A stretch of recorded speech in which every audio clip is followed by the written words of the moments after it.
Hey friend, welcome to my podcast, The Fit Soul. I'm your host, Amy Ramsey. In this podcast, we will be discussing soul-filled strategies to unleash your confidence, increase your energy, and all the things healthy lifestyle. If you're a Christian woman who is ready to reach your God-given potential, walk worthy of your calling with abundant joy and energy, girlfriend, you are in the right spot. I mean, you only have one life to live. You might as well maximize it. Buckle in, and thanks for listening.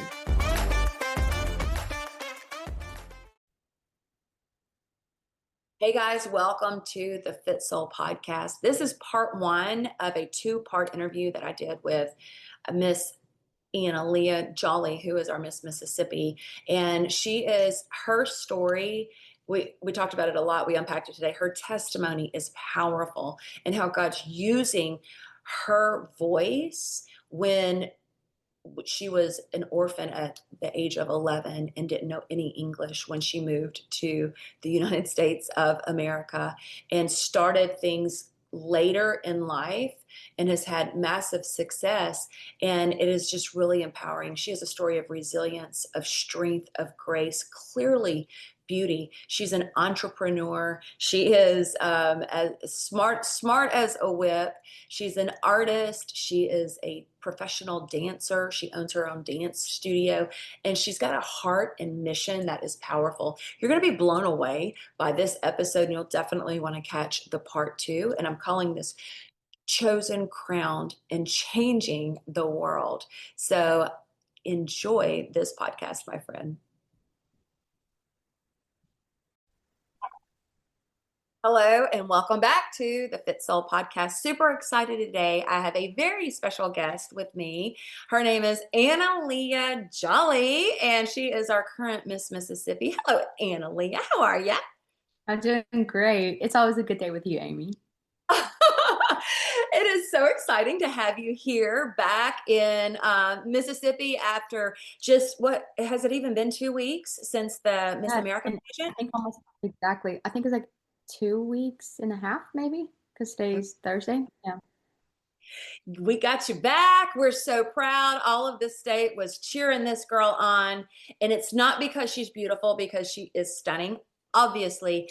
But Leah, I'm so excited to have you here on this podcast and share with my listeners your story, because your story has so much hope, so much inspiration, so much resilience, so much strength, so much grace, so much poise, so much overcoming. And you're so young that God's got so much for you, young lady. I sound like an old lady saying young lady, but you're just so young, and it's just so exciting to see the possibilities for you. It's limitless. Oh, wow. Yeah.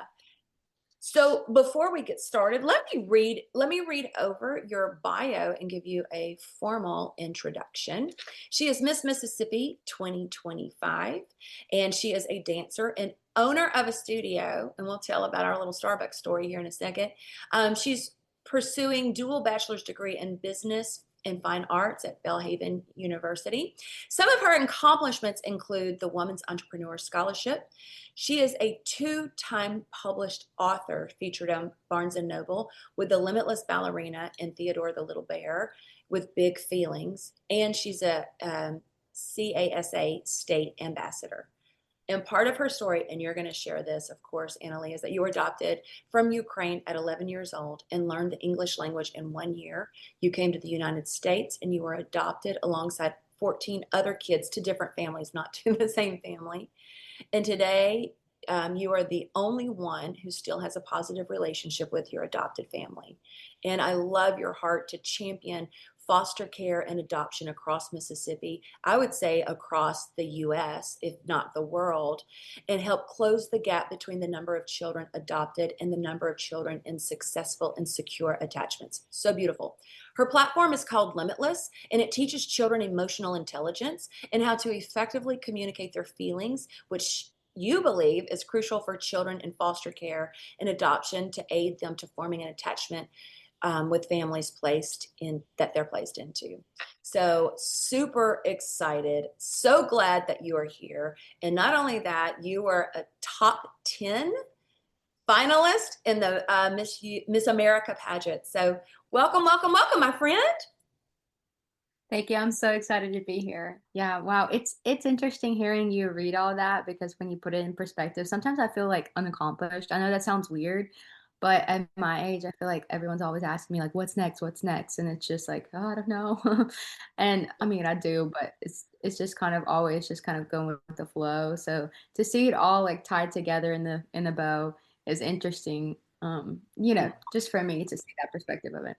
I love that. Isn't that fun? Sometimes that when we are high capacity, high performing, high achieving women, that we can have a propensity to go, go, go, go, go, go, go. What's next? What's next? Okay, yeah, that was great. That's great. Okay, what's next? What's next? What's next? And there's something that's really beautiful about slowing down, acknowledging, wow, that was done. That was really a hard process, a hard accomplishment, and I'm on the right track. Okay, pat yourself on the back a little bit and keep going. Yeah. um, okay, so we have so much to unpack. I love that a couple of weeks, like the day before I saw you speak at an engagement, you stop. I was on a coaching call actually with a client of mine sitting at Starbucks, and I go to that Starbucks every single day. I know every employee there. Yeah, You too. I'm pretty sure I'm keeping them in business. Like I'm pretty Okay. sure I'm keeping them Okay. afloat. Okay, then we both are. So I'm there all the time, and this beautiful young lady comes walking by, and she says, "You look familiar," and I'm thinking, "You look familiar." Now that makes sense. We're both in Starbucks all the time. But you just struck up a conversation. It was so interesting how confident you were. That's what struck me. And my friend Susie Foote, a little shout out to Susie Foote, was like, "Hey, wait a minute. You're Miss Mississippi." She knew who you were. And you were like, "Yeah," you were kind of humble about it, but you were off to teach a dance class. But you have so much confidence for your age. It's really, really impressive. Thank you. Yes, I've actually okay. So I'm awful with names, but really good with faces. It's like I don't know. I guess I almost have photographic memory, so I can really remember someone's what they look like. And I think I've seen you in church like once or twice. It's a Oh, really with Pine Lake, and Pine Lake is a giant church, so I've literally only seen him maybe twice. yeah. And uh, I don't know. I think I remember it was after a Wednesday night. It was a service night. They have it only like once a month. Um, and I remember just like going. I was sitting on like one of the front rows, and I think you were there as well. And I just remember seeing you like, once, and then afterwards you were talking to someone, and you were just like encouraging them. And I'm like, oh, that's such a sweet lady. And then I kept seeing you at Starbucks for years. This was like years ago. This was like maybe I want to say it was like 3 years ago. Oh my, yeah. And I keep like seeing you every time, and I'm like, where have I seen her? Like I know her. And then I see you at church again. I was like, oh yeah, she goes to Pine Lake. And then like I haven't seen you in a while. Like I don't know, maybe like our times haven't crossed or whatever. But I realize it's because I haven't taught in a while because I've been preparing for the pageant, and then once I won Miss Mississippi, I had someone hired, so I haven't been teaching too much. And but every time I teach, I always like stop at Starbucks and go because I usually am there for 4 or 5 hours. And I remember like seeing you again. And I'm like, I'll probably never see her again because it's been a very long time. And I was like, I might as well just say hi. So I saw you sitting there and I was like, I think you go to Pine Lake. And I think I go to Pine Lake. So like we Crazy. know each Okay, other. I didn't know it went back like to all that. That is so awesome. I just thought, wow, she just came right, which is awesome. So anyway, that's so fun. And now we'll know at Starbucks we can I was thinking connect. she's gonna think I'm crazy. I'm just coming up to her Oh, so randomly, you but I don't just normally do that then? no. Oh, No. But and I'm not shy. But no. I'm still like, I mean, I'm not gonna just like come and I saw that you were with someone and I was like, oh, she's gonna think I'm crazy, but I might as well just say hi. It was a God moment. It was a God moment. And what was really awesome is you spoke at an event, I think it was the next day or 2 days later. And so we Yeah, had I that think little moment together. Hmm. Uh-huh. I think And we saw each other on Monday and it was Wednesday when I spoke. Yeah, it was okay, very yeah. quick. Yeah, Very yeah, yeah. So it was just like meant to be. It was totally meant to be. And I absolutely, we exchanged phone numbers. I was praying for you the whole route. And, it's just, God just gave me that Matthew 5 scripture over you that you are a light. You are not meant to be hidden, that you're meant to shine. And look at you wearing yellow today. I mean, just that bright light. I just love it. Oh my gosh, Oh, that's funny. and one thing that struck me so much. Now, I didn't know your story. Just being very transparent, I had no idea of your story, and you got up to speak, and you could have heard a pin drop in that room. And it was a large room with over 100 women. And what you said stuck with me. You said, "I usually share my story, but today I'm going to share my testimony." I was like, "You go, girl. Come on now." And you just came at it. And so, you know what? With that same spirit and with that same fervor, I want you to share your testimony. As we're sharing this, you share Jesus in this, and you just share what God has done, because that's different than your story. I believe it's different than your story. And I do believe that your story has so much light and impact to to all of us, for strength and resilience and what God can do and what He's doing through you. So, with that being said, would you share your testimony with us? And what was life like when you moved to the U.S., 12 years not knowing any English? Just take us back.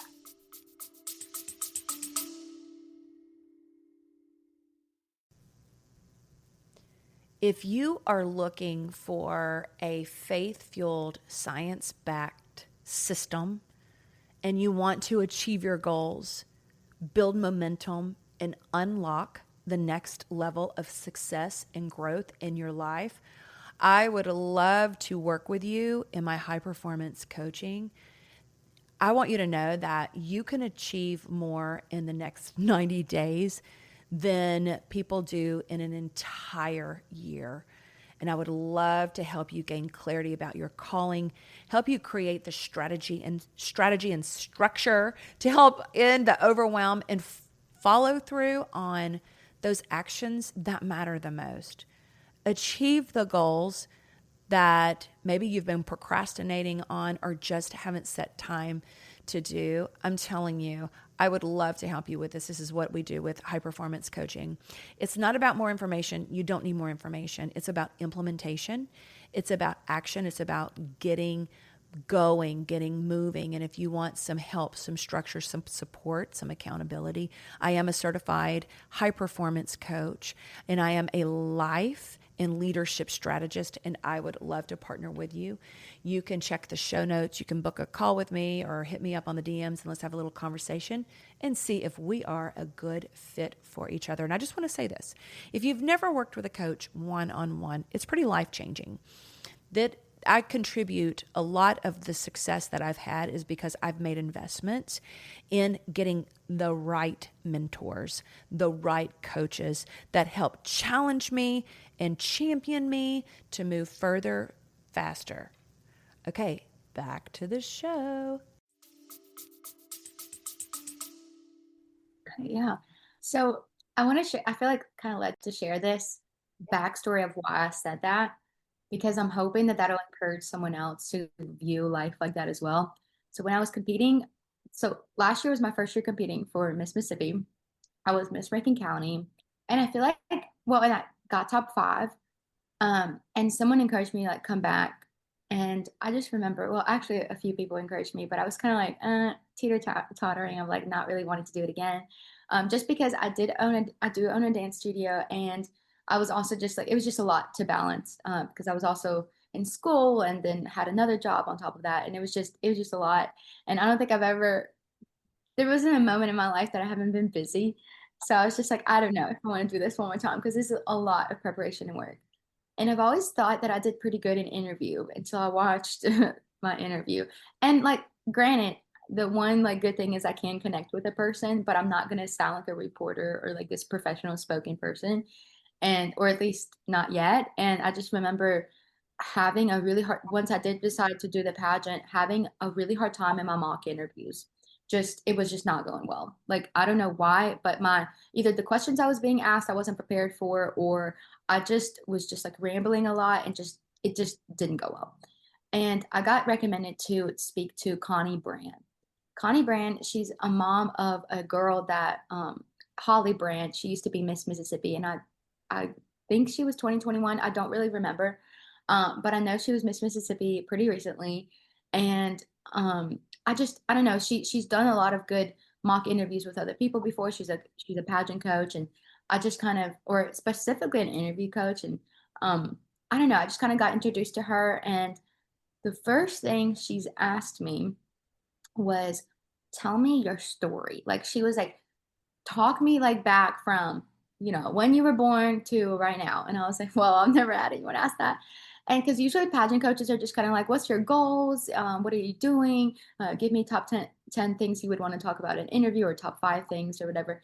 And she was just so different. And she was like, hey, I want to just share, tell me everything. And I was like, okay. So we sat for 2 hours and I just shared my story of just being an orphan, being literally dropped off in the gates of a Ukrainian orphanage, and just how like my life, it was kind of weird because at in the orphanage, or at that point in my life, you can actually pick up your kid again, and like you still have parental rights until they're taken away, and then you're like permanently an orphan.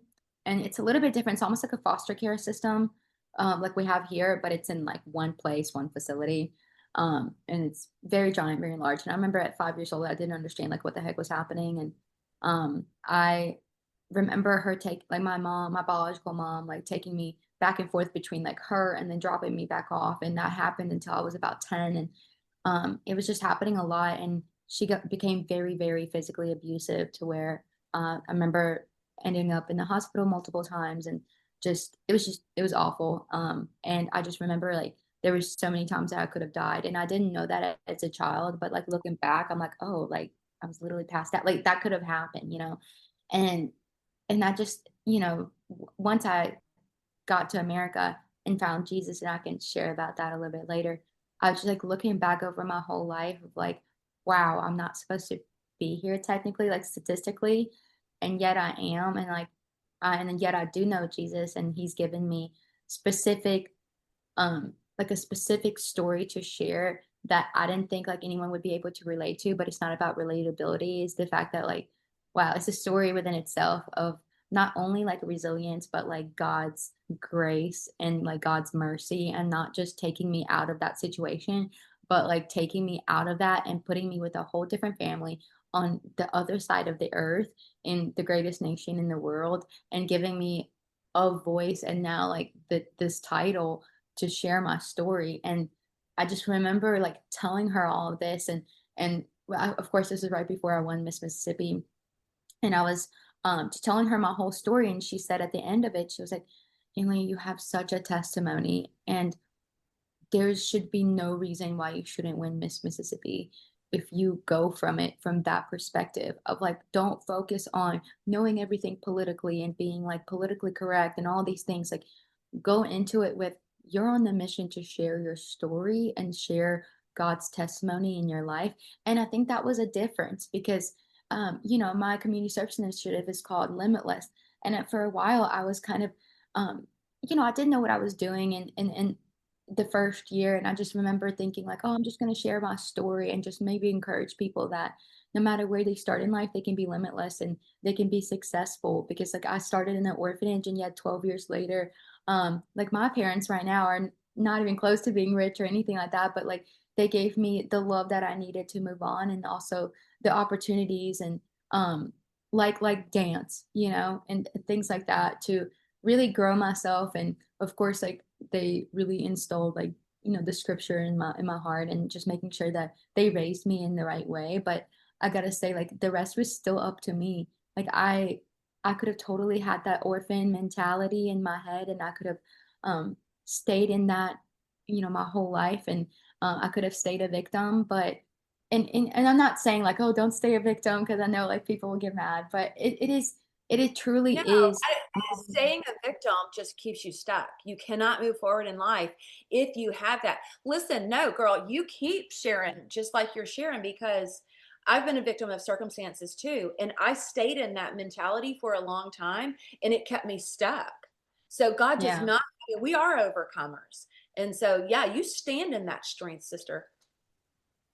When that's actually the biggest, I would say the biggest stepping point, like the biggest like moment in my life that I think everything changed was, yes, I became a believer, but you can be a Christian and still be stuck. And Yes. I just remember having like nightmares of everything that happened in Ukraine and like all the like basically my second life. Like I felt like I was living a double life of like I had all these memories and I was still thinking in Russian and like speaking in Russian and then like still trying to learn English, and I felt so out of place and like also trying my best to like fit into a family that technically is a natural to a 12 years old now be with this whole brand new family and speaking a whole different language, going to a different school and like all these things. When you talk about moving, I mean, this is no joke. This is truly transforming your life. And I just remember having those dreams when I would wake up of like my past, and I just remember this thought that came into my head that I know was Jesus, but at the time like I didn't know him like that, so I didn't know it was him. But I remember thinking like a thought that wasn't my own of like that I wouldn't from my heart think. But it was in my head of like, if you want to be normal, if you want, which is all I wanted out of life, because I just, I've been through so much at that point. I just wanted to fit in. I wanted to be a normal child and not have this um, not having this like not only orphan mentality, but also this survival skills like constantly popping into my head and counting the exits and like all the things that trauma. And I just remember him saying like, if you want to be normal, then you have to forgive your past and like you have to move on. And I just remember like that was a light bulb moment for me as a 12-year-old. I'm like, wow, like even though my biological mom like did me wrong, me me thinking about that and me like thinking about my past life is not about to help me in this life. And I truly was giving a brand new life. Like um my walk with the Lord is something that I've never had before. I had a different family, different language. My parents, from the moment they met me to the moment they adopted me, it was 9 months. So it was like having a baby, and they've never had a kid before. And like so it truly was a brand new life. So if I have this brand new life, then why would I be focused in the past? And that was just something as like that's why I know like at a 12-year-old, I know I wouldn't have been able to think that on my own. So that's how I know it was God. And I just remember like sharing all this with her, and Connie was like, Analia, you need to go into Miss Mississippi with that. Like you need to start sharing your testimony, not just your story. And at the time, when I was competing the second year, which was this year, I remember thinking like, okay, last time I was just basically doing motivational speaking, which is great. But what do I want to do this year? And I realized like, wait a minute, I there were kids that came and they were adopted also from Ukraine into other families in Mississippi, and those adoptions did not go well. They either don't talk to their parents anymore, or they just have awful relationships with their parents, and some of them moved out and like with and just lived with other people literally, or went back to Ukraine, or some another guy got adopted. He's in the military now, but he got adopted in America by a different state, different family. And I'm just like, why is this happening? So I started uh, contacting all of them, and I'm still friends with a few of them, and they just were not comfortable with sharing some of the traumas that they went through, I realized. And then also the parents weren't trauma informed care like aware or knew like what that meant or was seeking for that. And my parents were definitely educated in trauma informed care, and they were also just very vigilant of their reactions to things. They really didn't overreact even though they wanted to, and they built that safety net with me and this like connection that was built on trust, because I really think in order to love, you have to trust. And if you love without trust, then it's unhealthy. Like, you know what I mean? Like, it's truly is unhealthy. And when you're adopted, and I know you've never probably been through it, but like, if when you're adopted or when you're coming or you're becoming in love with anyone who's like your husband or something, it's whatever, even if it's natural, you're still not going to jump into it right away. But it's almost like with adoption, you have to, because like you're getting adopted. So at some point you have to live together and you have to call them your mom and dad. And it's like you're in this la la land and like this fake reality that like everything's okay and everything's perfect. But in reality, like you don't know them. They don't know you. Like you're just learning this connection. And then at about a year, you kind of snap out of it and you're like, wait, I don't know you. Like I don't know you. I don't trust you. I don't think I truly love you yet because like we haven't had this like trust is built over time. And I just know that like the other parents and other families, they were just kind of jumping into it. And then once they snapped out of that la la land, they didn't know what to do with it. And they kind of like some families made the children feel like they weren't really part of the family because they were weird or they had weird things because they've been through so much trauma. They weren't really asking the questions behind of like the actions. Like if the kid was taking food and hiding food, they didn't ask the questions of why. They just labeled that as a bad child, even though in reality they had food insecurities their whole life and they had to scramble for food and yet now you're saying that they're weird, and then it's same for the kids. It's like the kids were in this like I don't trust anybody mind state, and it's like they didn't know how to connect, and it was just like wrong on both sides. And basically I wanted to see how can I change that, how can I speak into this. And one of the ways was I don't know if you know, but like in order to adopt anyone or even foster, you have to go through like a certain amount of hours through a home study. So it's not just a home study, but it's like you have to go through all these meetings and things. And I spoke at one of those meetings to parents that were thinking on adoption, and I gave them like, hey, this is from my perspective. This is what my parents learned, and this is what I've learned, and just kind of like, how, how to coexist kind of thing. And they've never heard it. They said that they've never heard it from a parent, I mean, from a child's perspective. They've always either heard it from a parent perspective or a person that was elected to just speak to them. And I was like, wow, this is so cool. And that was kind of, I guess now it's like a passion of mine, maybe after Miss Mississippi, but just to see like how far I can go with that. And then of course, like the books I was writing, the children's books about, well, actually I have one right here. It's about this little bear. It's called Theodore, the little bear with big feelings. And he gets adopted and he doesn't know what to do with his feelings with that because everything is new. And just like it was for me, like the floor, the bed, the parents, like everything's so different. And he's trying to fit in and he doesn't know what to do. And when kids feel like that, they start backing away and they're starting to show signs of mistrust and like they might act out as well.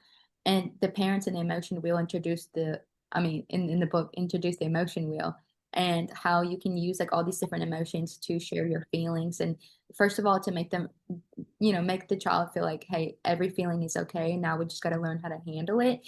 But the biggest takeaway from the book is that the parents listened. The parents were there for the little bear. They were there for his growth and they were patient with him. And I think that's really important. And not everyone that is adopted, obviously once you adopt, you kind of have to learn what to do, but like not everyone necessarily is called to it.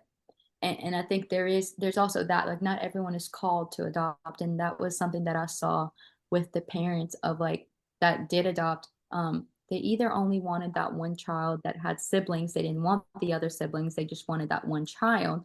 And that made some, So like because you you're have to saying like that there were siblings to be adopted and they didn't want to adopt the whole family. They just wanted one child. So they broke one up. child. Oh wow. So they Oh, didn't break up the family. They adopted all three of them, oh but wow. they only wanted the one girl. So it's like Oh you're wow. adopting two other kids that you're not really a fan of. And now, I saw a lot of parents saying that we're like, oh, we did them a favor, or like, we're saving you. So you gotta listen and stuff like that. And that's not the right like mindset to go into it because, they want to be loved and they see you as this like the biggest thing, the best thing that happened to them. So for you to like feel like you're just doing them a favor is not gonna make for a good family. And of course it didn't work out. So that was something that I saw that was just so like heartbreaking, I guess. So that's why I released a website called limitlesspowertoconnect.com. And it kind of goes with the book. And it just talks about like the emotion wheel, the importance of listening, the importance of like how do you deal with someone who's been through a lot of trauma, and how do you raise a child in that and make them feel safe and comfortable. And then of course, like um what is your side of it, like what can you do to connect with a child. And there's like little games you can play, and with the emotion wheel, and you can print out different printable games and just really connect with your kid. And I think it's so important that once you establish that, they're going to be able to tell you anything, because you got to say like 12 years old is I'm a preteen at that point. Like a year later, I was a teenager, and raising a teenager and getting a teenager to connect with you is hard in general. But then add trauma and a language barrier on top of that is going to be even harder. So I definitely don't think that it's for the faint of heart, but it is. If it's a calling on your life, it's going to go. First of all, you got to trust God that it's going to go well. And then second of all, you can't freak out over every little thing that goes wrong. And I know that like parents know that, but like actually going through it is a whole different thing. But my parents were just so, I think that's the difference. My parents were just so obedient, like just so obedient to the Lord. And I Yeah. think when you have that coupled with a calling, like obedience and calling coming together, it's beautiful. It truly is, because I wouldn't be sitting here today if that's not what happened. No, no, it's so interesting to me just hearing you talk about all of the obstacles that you had all at one time, and then coming out of the la la land of, okay, this is the new normal, but hold up, wait a minute. It's like your senses caught up with you.